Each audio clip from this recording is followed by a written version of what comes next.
up until this one. Yeah. Same here. Yeah, isn't that funny? Hey, excellent. High five. Okay. On the same wavelength. You did such a, it's so wonderful. And I was just telling David Yates that it's the first Harry Potter film that actually made me cry. Yeah. Very emotional roller coaster going on in this film. What was it like approaching that? Well, I have to tell you as well, even though I knew what was going to happen, I was there when it happened, I've seen the whole film being made, I cried too. I'm not just saying that, I really cried. I just think Dan did such a good job. Well, I don't know if it's the same bit for you, but the bit that really made me cry was obviously when Sirius dies. And it's just Dan's face, just like these just big, just puppy eyes, just absolutely just can't believe it's happened. And it's just so awful, but anyway, I'm not going to ruin it for you. Yeah, it was good. The set had a different feeling to it this time. It was quite an intense film to make. Yeah. A lot darker. I just think they progressively keep kind of maturing and growing with us, which is nice. Exactly, because I was going to say that. I think this is the film, as we've seen you grown up on screen since you were 11 years old, but to this, I think that, personally, just watching it, it seemed to me that you really related to these characters the most out of all of them. Yeah, I think so. David really wanted to, not forget the other films that we've made. He wanted us to take everything that we'd learnt, all of our experiences from it, and bring it all together in this one.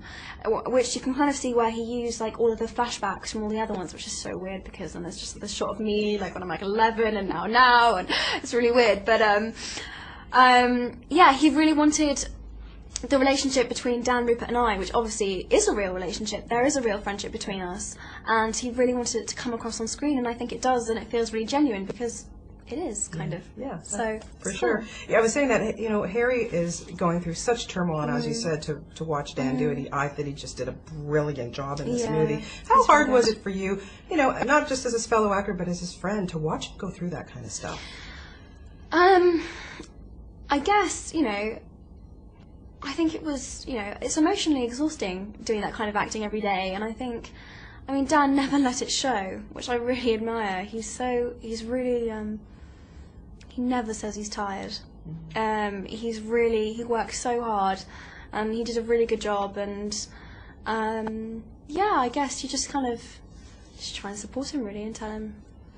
I was just there were so many scenes that I was in where I was like, wow, you're amazing, it was so good.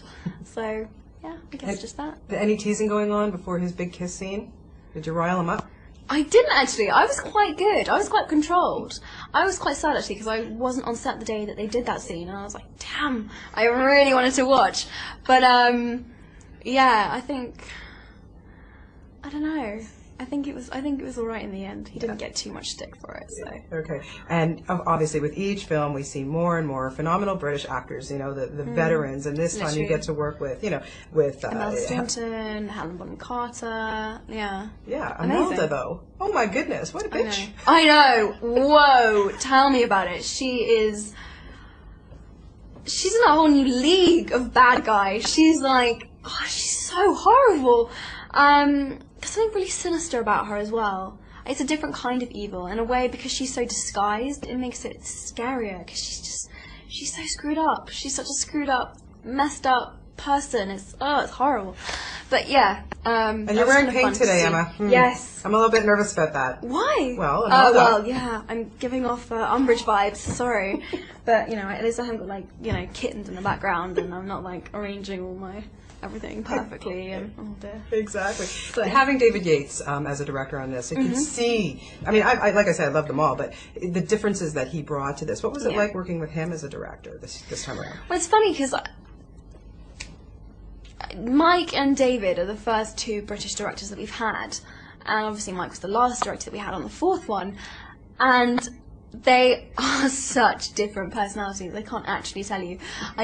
Mike is very eccentric, British, very big character. And then there's David, who is very softly spoken, very thoughtful, very perceptive, quite gentle. So it was kind of like a bit of a, I kind of had to adjust myself. But he's lovely. It took a while for me to kind of understand him, but I'm so fond of him now. He really, He's a really lovely guy, and he made, it must have been really hard for him coming into this, after 5 films, and all the cast and all the crew kind of know each other and are kind of buddy-buddy, and like everyone is kind of like this big family, and for him to come in and kind of be leading it, but not have kind of, he did such a good job, and he made such big efforts to learn everyone's names, and I really made sure that he talked to everyone. It wasn't just Dan, Rupert and I. I remember talking to Tom, and he was just like, he made such an effort to come and talk to me, and he just, I don't know, he really wanted to understand what it was all about and not change. I mean, obviously there are new things that he has brought in, and definitely elements of his personality and character that are in it, but he really wanted to understand and use everything that's also come previously, which I really liked. There's so many great themes in the Order of the Phoenix, but in the end, how important is it to stick by your friends or have them stick by you? Oh my goodness, so important. I think friends are so important. I think Harry goes through a really difficult time when so few of people that he thought were friends decided to stand by him. I mean, pretty much Ron and Hermione are, and Neville and Ginny, hardly anyone really believes him. So he gets pretty angry, which you can kind of understand. But I mean, in a way, I think this film for me, the biggest message in this film is about friendship. And Harry kind of thinks to himself that if I keep my friends at a distance from me, then I'll have less to lose.